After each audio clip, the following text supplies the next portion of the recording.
latest top tips, reviews and advice, please subscribe below. Hello and welcome to Attwoolls Outdoors with me, Mike. Telling you guys a bit of a review video on a product from Outwell. So with me here today, I've got the Outwell Vermont 7PE. So Outwell and Vermont are two very kind of iconic names. Certainly with the Vermont in years gone past, with the XLP, the XL and all of the ones kind of beyond that. This almost takes over from that kind of gauntlet, and it's got an awful lot to live up to. It's still, to be fair, in the market as we speak, is probably the biggest steel pole tent there is, certainly in polyester anyway. So it's a bit more of an alternative method to going down lines of air, and for those people who are happy to stick with sort of steel poles. And as you would kind of expect with Outwell, it sits at their top end range, so you've got nearly every single feature under the sun that they have to offer on it. So what we've got, as we've talked about, essentially is a free zone tent. So we've got sleeping, a generous living area, and then an enclosed front awning. So with this, you've got your three main zones to deter what you want to use it for. We've got a steel frame structure. So we've got steel uprights and then steel parts over the top. So very sturdy once physically pitched. Surprisingly, actually, it wasn't actually too long to pitch. You can see from our own Attwoolls pitching and packing video, it took me the best part around about 20 minutes to pitch this on my own. Admittedly, it's easier when it's not such a windy day, so you can do it in a certain method, but I only need to have a look at that and show you how, it really is to pitch in terms of the concept and the kind of method you get yourself into. One of the joys in many ways is actually that all the poles are the same length, so all of the kind of cross members and the uprights are exactly the same, so it doesn't matter which pole goes where. Again, that makes life a little bit more simple when it comes to pitching. Not only have we got kind of obviously premium features like the steel poles, but we've got large tinted windows. So we get great visibility into the actual tent itself, but then we get a little bit of privacy from the outside looking in.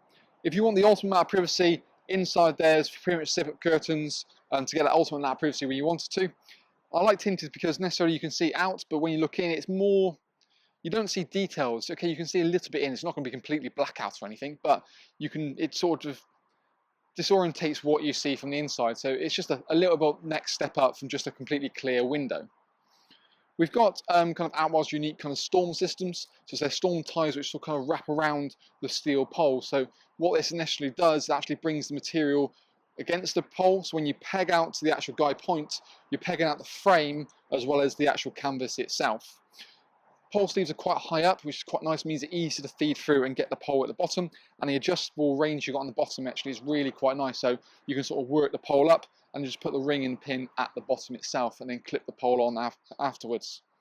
You've got also Outwell's kind of floating guideline kind of system, so it's the two-tone kind of guideline point to make it, obviously the trip hazard's a bit more luminous, and it quite matches into the little kind of sort of edger around the actual tent itself. Ventilation is key throughout the Vermont. So not only have you got kind of low-level ventilation points beneath the windows to help with sort of increase airflow, but we've got two mesh doors on either side. And actually, to be fair, there's mesh also in the middle section. So when you're in the main living area itself and you're in the center, you've got a complete sort of bug-free barrier from the front and also the sides. A rain-safe canopy on the side here uses a fiberglass pole, so it means you can come and go into the main living area without having to worry about the water coming down and then dripping into the actual tent itself. So that's all a quite nice little feature. And these are, to be worth saying, the only two poles that have got an extra bracket, so these are unique to this point here, which you can quite clearly see.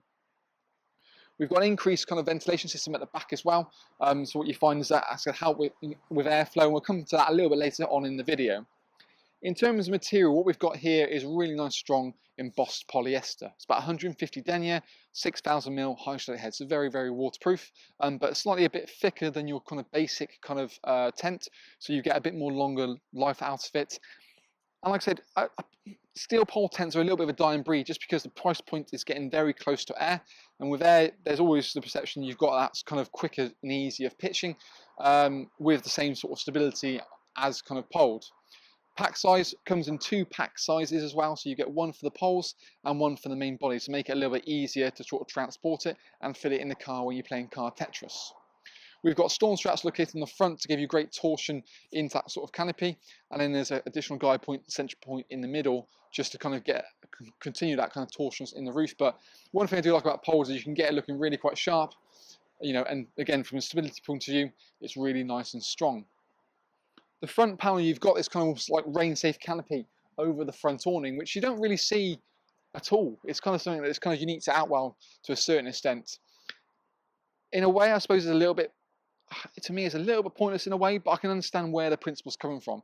Yes, it's giving your front awning kind of a little bit more cover. So certainly if you wanted to kind of create that kind of enclosed living section, bring that a bit forward into that sort of front awning area, i.e. the third zone, yeah, I can understand doing that. But for me, it's always going to become more of a wet, dry area. So I suppose it, in a way, it does give a bit more protection against the front door. The front panel itself is quite nice and versatile. So we've got these two big sort of crystal clear windows again. In the front panel, it's worth mentioning that the curtains are actually toggle up rather than zip up. It's only along the sides that you find it's a zip up curtain. But even so, I've got one window sort of down and one window up to kind of show you the comparison between kind of, you know, without a curtain and with a curtain. The doors can quite happily roll from sort of open from right to left or left to right. And there's additional kind of tying points are here so you can roll it either way.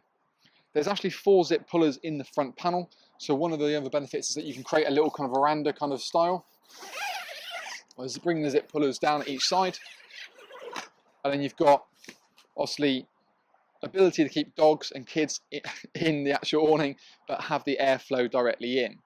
So it's one of those things that is worth mentioning, just give a little bit more flexibility. But for me, I think the main purpose of it is that you can actually have flexibility at how you open that front door. So what I'm going to do now is kind of open it from right to left.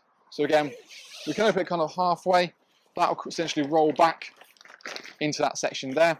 So again, you have sort of a clear wet and dry area. A ground sheet comes supplied normally with the actual tent as well in for this sort of front awning section, and it kind of toggles up and lifts up a little bit more. And again, when we sort of ring the camera around in a second, we'll have a little bit more of a better look of that. If we don't want to, what we can also do is almost bring that panel all the way down to the bottom. So now it kind of creates this really kind of big open canopy. Now, if you're ultimately lazy, you don't want to roll it in a big bunch in the side, this is where I find it's quite nice because you kind of just almost fold it in.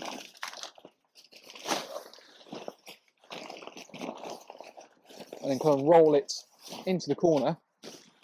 And it gives that sort of very much seamless open kind of canopy with the flexibility to enclose it as and when we wanted to. But I'll tell you what, now we've got the kind of the front open, let's bring the camera around, look in the inside of the Vermont and talk for a load more features that it's got built on the inside of it. So now I'm kind of around the front of the Vermont. The first thing you see obviously is the sheer kind of overall width you got in here. Now space, like I said, when I said it's one of the biggest probably steel pole tents on the market, it truly is. We're looking around about sort of 470 width, we're on about 7 meter long deep. So it's sizable, and it's one of those things that, you know, it gives you as much room as you necessarily need. It's worth mentioning that if you wanted to make it bigger for any reason, you can actually buy a front awning to go on the front of it, which extends that even further and has an enclosure on it. So we've done a separate kind of video on that. It's like a universal one designed from Outwell, but they're all designed in terms of different sizes to fit a whole range of their tents. So we've got the ground sheet down here, as we can see. You've got the ability of kind of removing or not having it if you don't want to, just merely unpeg it and take it out. It's got a kind of a bathtub kind of feel to it, so on the sides it actually kind of toggles up into place to kind of, again, kind of be a bit more of a seal, and then you've got extra sort of flaps that kind of tuck underneath it. Now the front section, you can actually toggle it directly up to get the enclosure, and then you've got little zips on the side here to drop that down when we have that front door open, so you haven't got a trip-free hazard inside. As we move kind of back into the next section, which is kind of the main kind of living area, we've got this divisional door between the two sections. Now the door itself has Outwell's unique quick and quiet feature. So the quick and quiet feature is essentially this magnets that's located down the middle of the panel, which allow you to kind of come and go where anti-use zips. The idea behind it is as you sort of go in and out, it closes behind you. I have to say, for me, the middle door in this area here doesn't work well. This feature is also in the bedroom section. As we come through later, we'll see it works a lot better.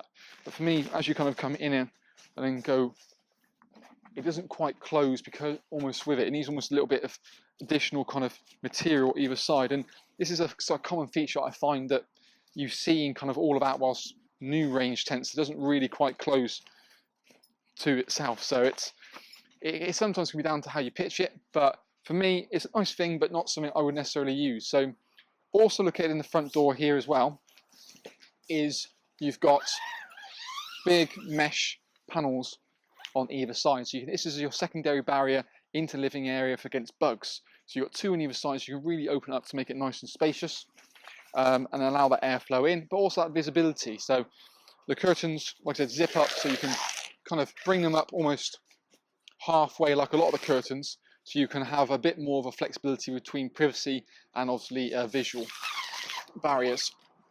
If you don't want to use a quick and quiet door, like I said, for me, a simple zip located down here sort of takes that feature kind of out of question. And from there, we can use it more like a conventional door by opening it from one side towards the other. You can bring that door kind of halfway open. Again, roll that back and still kind of allow you to have almost like a bit of dead space where you can do your cooking, and then you kind of your corridor into your main part of the tent. The ultimate of that flexibility is you can remove, obviously, this panel and bring it all the way to the side. Let's not try and damage the tent. And again, it kind of rolls back against the side here, and then you've got little toggles to kind of keep it at bay again. Again, I'll do a bit of a rush job and chuck it in the corner. And then it kind of helps to open up this kind of section. You've got additional kind of pegging points down here, so that's going to help bring that whole kind of part down. And there's no reason you couldn't, in theory, kind of put a couple more pegs directly in, just to kind of create that sort of lip-free access in and out of the main area. But now we've kind of got that divider open, you can see how much room's inside of here. It's not so much the width, which is obviously very generous, but for me it's the height. Me being about 6'2", it feels spacious and there's just tons of room in here, and having the walls almost a bit further away from you maximises your space. You have tables and furniture closer to the actual side of the walls, and you know, it's one thing that works, I think, really quite nicely. To a certain extent, there's no reason you couldn't buy like a freestanding bedroom and have it in here if you really wanted to as well. But overall, I think it works really nicely. We've got on either side, we've got obviously got the crystal clear windows that we talked about with that sort of tint to it, curtains beneath it, and a mesh panel beneath it as well to help with airflow. But by the side, almost symmetrical to one another, you've got the mesh doors on either side with the rain-safe door on that side as we saw from the outside. We then come to the bedroom scenario. So bedroom-wise, we've got essentially 3 separate bedroom compartments. We've got a kind of a 2, 3, and a 2. Really, I see this being more as a ideal 6 berth. So we've got a 140, a 180, and a 120 bedroom. So really, your middle's going to be your master for your parents. Have a bit more space, and you know, with high-rise air beds and that, having that bit extra room is a big bonus, to be fair. Also, this being really typically your master bedrooms because you've got that quick and quiet feature. Doesn't, like I said, doesn't 100% really work on that kind of middle door, but for me here it actually does. When you kind of come and go and you please, as you can see, it kind of shuts it behind itself. So it means typically to kind of adults being the last one to go to bed, I think that's where it's probably a little bit more important. All of the bedroom doors have this kind of mesh part to it as well to help airflow go directly in. And again, if we don't want to use that quick and quiet feature, we can still kind of zip that up and use it in that kind of conventional way.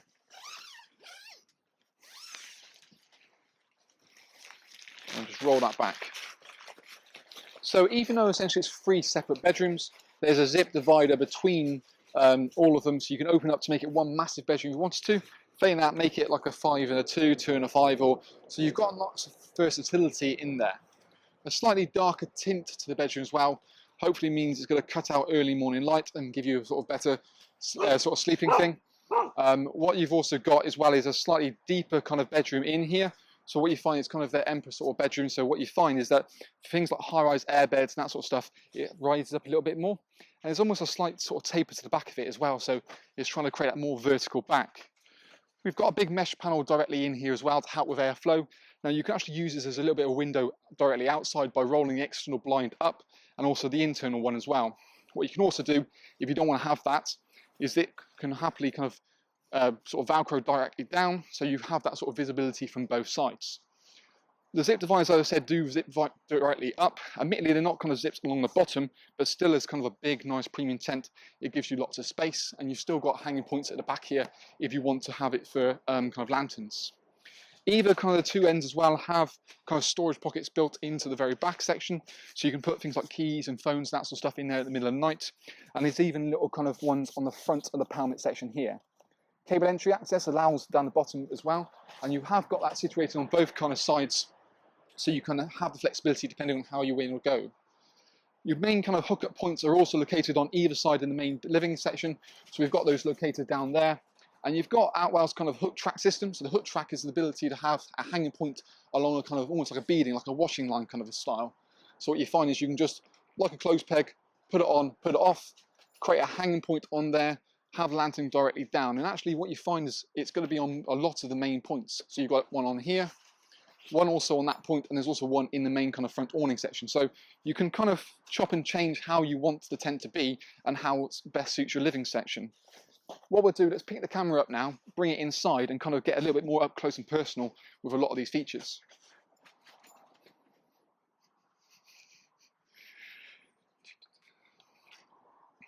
So, as we kind of come in, first thing you see is obviously the canopy overall depth. You've got those sort of crystal clear windows, and it's worth mentioning there's sort of storage pockets located just in the front here as well. So you've got those on both sides. So the benefit of that is that you can actually, you know, use this for sort of the awning section, sort of uncluttering it to a certain extent. We've got this kind of lip, as we talked about earlier, to kind of get a better seal. And as we kind of come into the main kind of living section, you've got those low-level ventilation vent down there beneath the sort of tinted windows. There's kind of the hook track system, nice and neatly there. You do tend to get sort of 10 included as standard, but you can buy additional ones, and you can almost drape them across from one another and create a hanging point for drying out towels. The deeper bedrooms, as we can see there, and also the darker bedrooms are quite there. Storage pockets in the front, as we mentioned, and also the little cable entry. And there's those pockets that we were talking about at the back, and the overall kind of darkness with the vent slash kind of window, should we say, into the back section. The larger middle section, as we can see there, in comparison to the smaller one, and then the smallest furthest on the right. Rain-safe canopy door over that right-hand section, as we sort of said as well. But overall, like I said, space-wise, tons and tons of room. Sits really nicely, and again, something that's a little bit different for those people who don't want us to go for kind of an inflatable tent and just want something a little bit different. I think that's probably one of the things I will say about the Vermont in years gone past. It was never down to actually people wanting something that wasn't steel poled. There's still a big market for it. I think people do love a classical kind of steel pole tent, and once it's up, as we know certainly with Outwell, who arguably are probably king of the steel pole tents, it works really nicely. Here's the rear vent that we've got here as well. So like I said, this is the ability that you can kind of bring that down, enclose it so you don't have that kind of airflow. You can keep that directly open to allow the airflow, or finally you've got a little tab to look in there, so what happens is it can bring it out, so you've still got airflow beneath it, but you've got the privacy as well. And certainly when the rain does come, you know, it does make quite a bit of a difference. We've got our obviously middle point, and you can see it's not overly many guide points on there, but it's still quite rock solid. And there's a slight taper at the back there, which I said is going to help to increase that depth of the bedroom without making it overly too big. Rain-safe canopy, as we talked about, and those low-level ventilation points. But I do like how the floating guidelines really do kind of match the sort of trim of the park itself.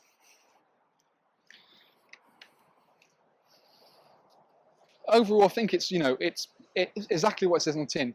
It's a premium, well-spec'd kind of steel pole tent, and certainly for those people who don't want to go down lines of air or have been maybe bitten by air, I think it's a really nice option.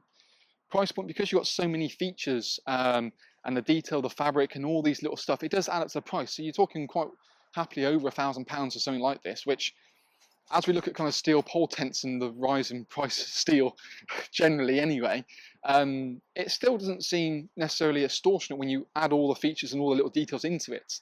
It's got its place in the market, like I said before, but I think for me it's quite a nice alternative, and something that I think sitting in terms of their prime sort of premium collection, no wonder it's at the top, because due to size and the same sort of feature spec that we see throughout it. So overall, I do quite like it. I think certainly it's got, like I said, the people who just want to replace their models, you can happily do so. If you like the idea of steel and you want something in the more maybe a breathable fabric, it's worth having a look at kind of Outwell's new polycotton collection of steel pole tents. They are a lot more expensive, and in terms of sizes, nowhere near as big as this, more similar to probably the Montana, but it's an alternative if you want to go more on the Continental, or you want that more breathable material, so that's worth having a look at. For more information on the Vermont anyway, you're more welcome to check the link below this video. It'll take you straight through to our website. We've got more information on pack sizes, pack weights, floor dimensions, individual features spec, as well as this, obviously, the pitching video and our review videos. It's all in one place easily that you can kind of compare and contrast between other models. But overall, I think I do like this tent. Plenty of talking points, and again, something a little bit different than we've seen certainly from the air category from the previous years. So that's kind of our little video review on the Outwell Vermont 7PE.